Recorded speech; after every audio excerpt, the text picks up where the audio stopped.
Hi guys, Uzu here, Survivor Hunter rotation. I'm gonna show you in this video what is my rotation for Survivor Hunter and which traits for our artifact I choose and why I doing that and which is the best traits you need to pick up and why. So let's start it.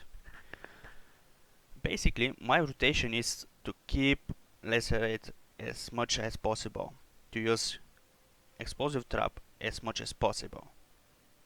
But if I have 6 stacks of Mungus Fury from Mungus Bite and I get a proc after proc after proc of Mungus Bite, I need to keep doing that because at 6 stacks your Mungus Bite with my item level, with my gear, I critical it with 600 to 700 and more K, which is more than one explosive trap with lacerate over time, which both of them doing this 600k damage for 10 seconds or something like that, which I do it with in 1 second.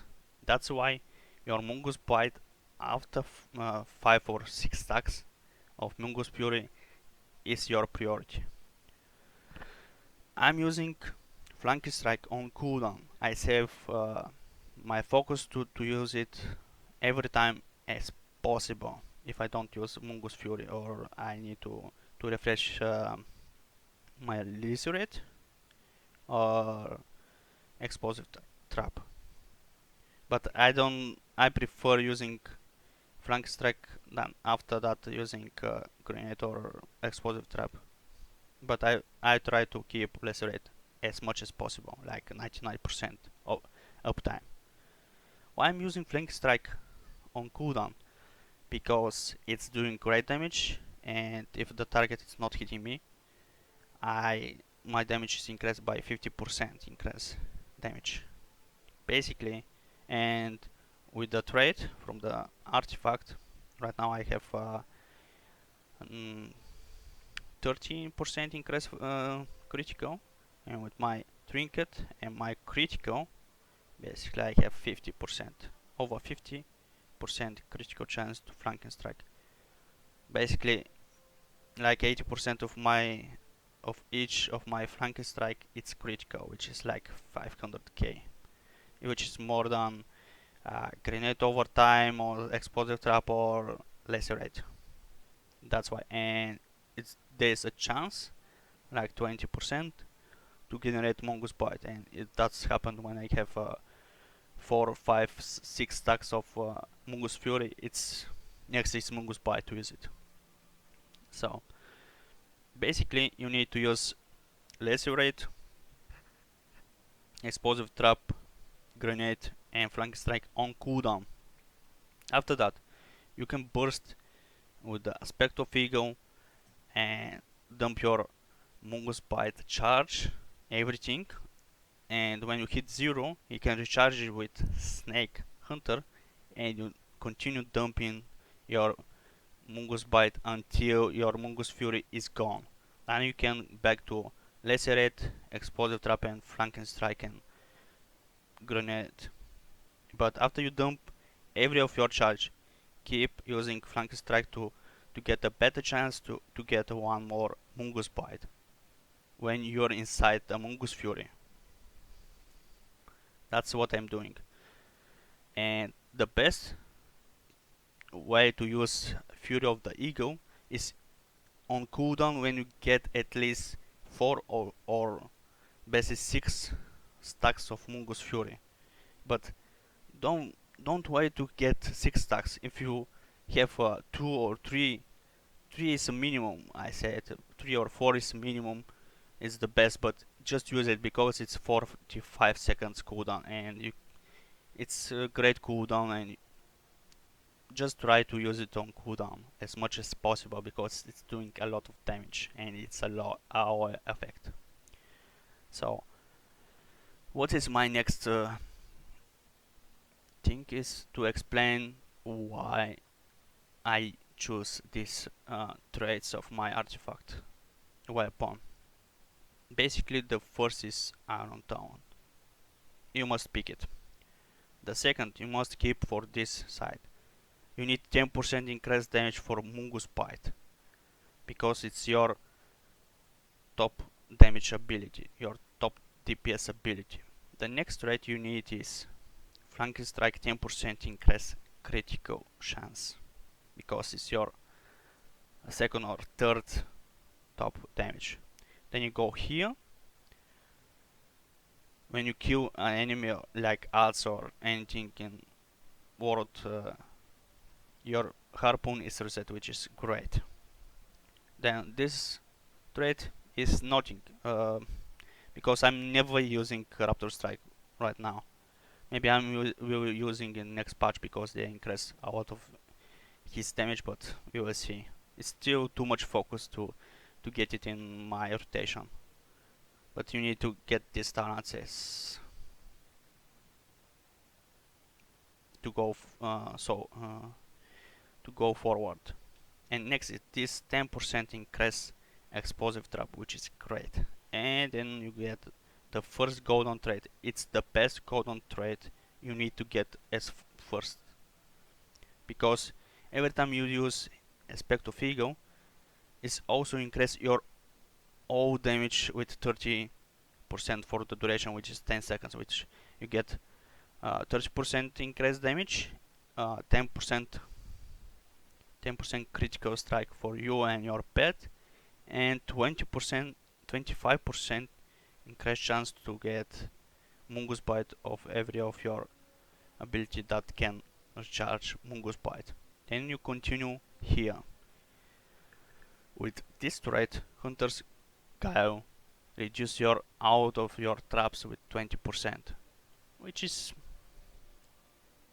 reduce your explosive trap from 15 to 12, which is fine as well. The next trait you need to go is this one, increase 10% your lacerate damage, which is increased DPS as well. And you get here to your second golem, it's Eagle's Bite. Every time you hit target with your harpoon, it's getting a bleed effect for 12 seconds, it minus 75k over time, and your auto attack is extend its duration by 6 seconds. Basically, this is 5 to 6k more DPS.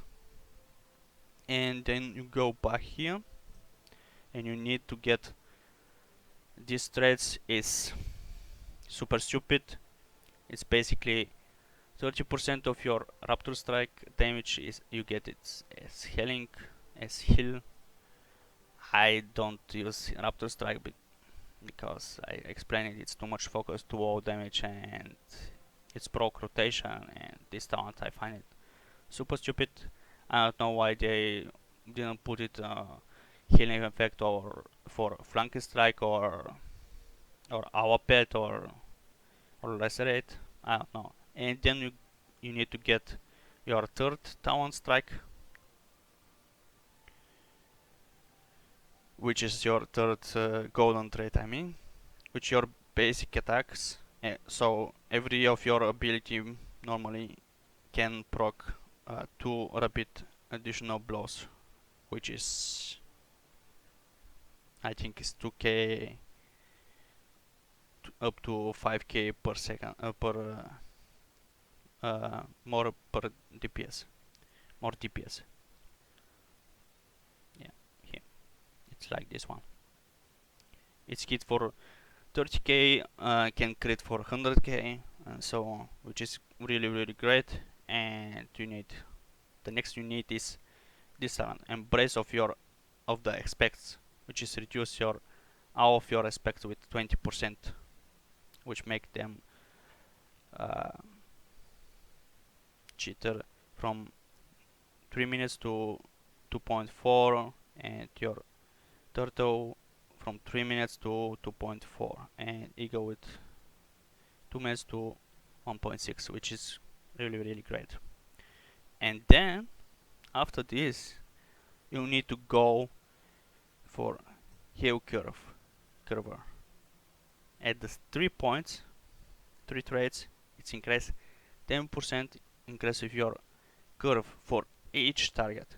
Basically, your curve, if you hit 5 targets with your curve, it's 50% increase damage of each target, which is insane. Next patch, curve get um, like double or triple increase damage, which is I doing right now is 44k. I will do like 100, 110, and with 50% increase damage with 5 targets, or 40 with 4 targets will be really great. With the legendary ring, lacerate will spread a lot, and that it's a great alloy damage. And the next expansion, your fury get double damage as well, which is more alloy incoming for survival hunter. That I like it a lot.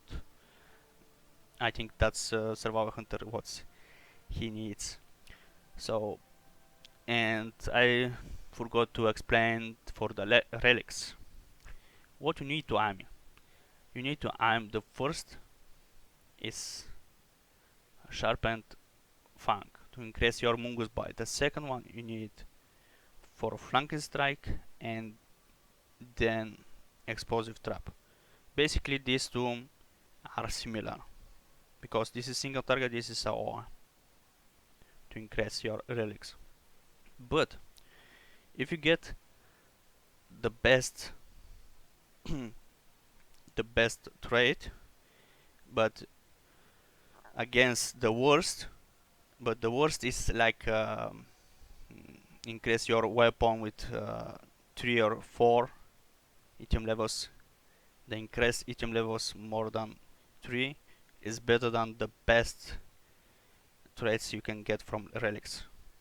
That's why I have this stupid relic, because it's a lot of item level and increase my pure agility and damage from my weapon, which increase your DPS over time.